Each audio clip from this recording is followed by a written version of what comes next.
নমস্কার, আজ আবার একটা নতুন রেসিপি নিয়ে হাজির। এই যে দেখুন, প্রথমে আমি সাদা তেলে সবজিগুলি একে একে ভেজে নিচ্ছি।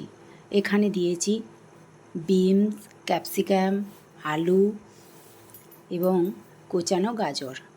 এই সব উপকরণগুলো আমি ভালোভাবে ফ্রাই করে নেব। এখানে দিয়ে দিলাম অল্প পরিমাণ নুন এবং টমেটো কুচি। তারপর দিয়ে দিলাম লঙ্কাটা দিয়ে ভালোভাবে আবারও নেড়ে চেড়ে নিলাম। এটা হালকা ভাজা হয়ে গেলে এখানে দিয়ে দেবো একটি ম্যাগিটা হালকাভাবে ভেঙে নিয়েছি। এই যে দেখুন, এটা ভাজা ভাজা হয়ে গেলে দিয়ে দিলাম টমেটো সস দেওয়ার পর দেব ম্যাগি মশলা।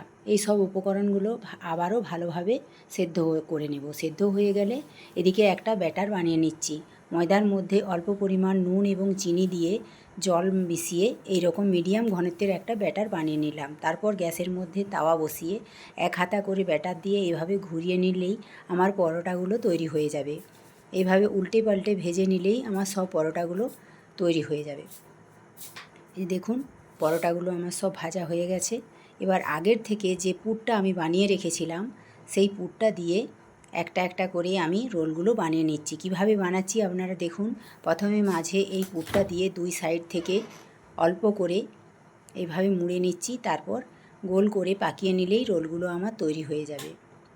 এইভাবে সব রোলগুলো বানিয়ে নিয়েছি। এবার আমি এগুলোকে একে একে গরম তেলে ভেজে নেব।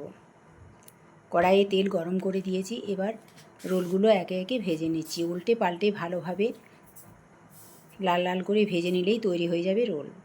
এই যে দেখুন, তৈরি হয়ে গেছে। আমার চ্যানেলটি যদি আপনাদের পছন্দ হয় তাহলে অবশ্যই ফলো এবং সাবস্ক্রাইব করবেন।